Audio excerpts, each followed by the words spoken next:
क्या कहना है टीना दत्ता का घर से बाहर आने के बाद, वो भी शालीन भनोट को लेकर। और सिर्फ कहना ही नहीं है बल्कि बहुत सारे खुलासे भी टीना दत्ता कर रही हैं शालीन भनोट के बारे में और उनको लेकर। जबकि शालीन भनोट जो है वो अभी बिग बॉस के घर में इस मोमेंट टीना दत्ता को लेकर उनकी एक्टिंग तो उतार रहे हैं, उनकी नकल उतार रहे हैं और सारी चीज़ें फन वे में ही ले रहे हैं।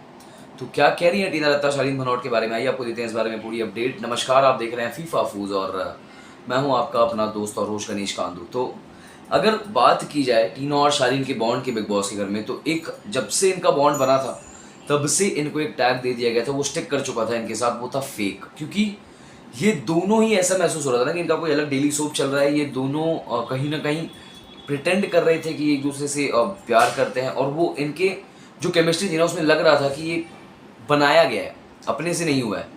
और जैसे ही लोग बिग बॉस के घर में थे और जो जो चीज़ें शालीन और टीना ने की है, कहीं ना कहीं वो बहुत ज़्यादा सवाल खड़ा करती है बाहर इन दोनों की इक्वेशन पे।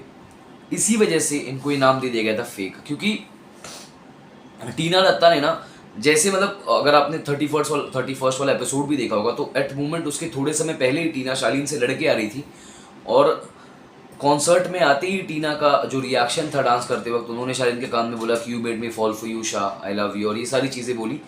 तो ये एक बड़े सवाल में डाल रहा था कि टीना जो है वो सच बोल रही है या शालीन जो है वो सच बोल रहे हैं। और जब जैसे सलमान खान ने जिस तरीके से टीना की क्लास लगाई और उसके बाद टीना का घर से बाहर आना, वो चीज़ पर अर्चना ने भी अपनी बात रखी थी कि यार शालीन हर किसी का चिचा लेदर कर देता है और उनको एक ऐसी जगह पर लाकर खड़ा करता है ना जहाँ सारे सवाल उनके खिलाफ होते हैं। तो ये बहुत पछताएगा और कहीं ना कहीं वो घड़ी ये बातें हुई दिख रही है। क्योंकि टीना दत्ता जो है उन्होंने बाहर आकर अब ऐसा लग रहा है कि वो उन्होंने एक फायर मोड अपने अंदर का ऑन कर दिया और सारे मुद्दों पर बोलना शुरू करी है। टीना दत्ता कहती हैं कि मेरे को बहुत सोचना आता है कि आखिर मैंने शालीन भनोट से कैसे रिश्ता बना लिया अपना, क्योंकि वो बहुत एग्रेसिव है।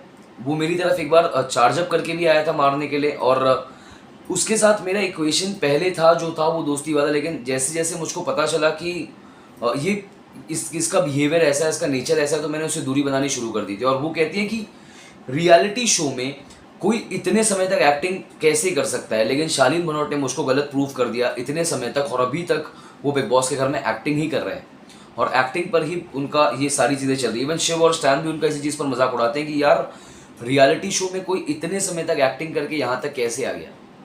और जब करण जौहर भी बिग बॉस के घर में आए तो उनसे जब शालीन से पूछा गया कि अगर टीना आपको कॉल करती है तो आप क्या करेंगे, जिस पर शालीन जो है वो अच्छा आदमी बनकर डिप्लोमेटिक आंसर करने की सोच रहे थे, लेकिन करण ने उनको तुरंत टोक दिया इस बात पे कि क्या करोगे आप। जिस पर शालीन कहते हैं कि मैं मिल लूँगा, अच्छे से बात कर लूँगा। तो ये बात तो करण जौहर समझ गए थे कि अच्छे से बात करते तो शालीन अच्छे से बात नहीं कर सकते हैं शालीन टीना से, क्योंकि कहीं ना कहीं शालीन ने खुद अपनी तरफ से बहुत सारी गलतियाँ की है और टीना का बहुत ज़्यादा कैरेक्टर असैसिनेशन किया है। तो इस बारे में आपकी क्या राय है ये ज़रूर बताइएगा मैं हमारे कमेंट सेक्शन में लिख कर। और इसी तरीके की बिग बॉस की इनसाइडर इन्फॉर्मेशन और बहुत सारी गॉसिप्स जानने के लिए बने रहिए हमारे साथ, यानी कि फीफा फूस के साथ। धन्यवाद।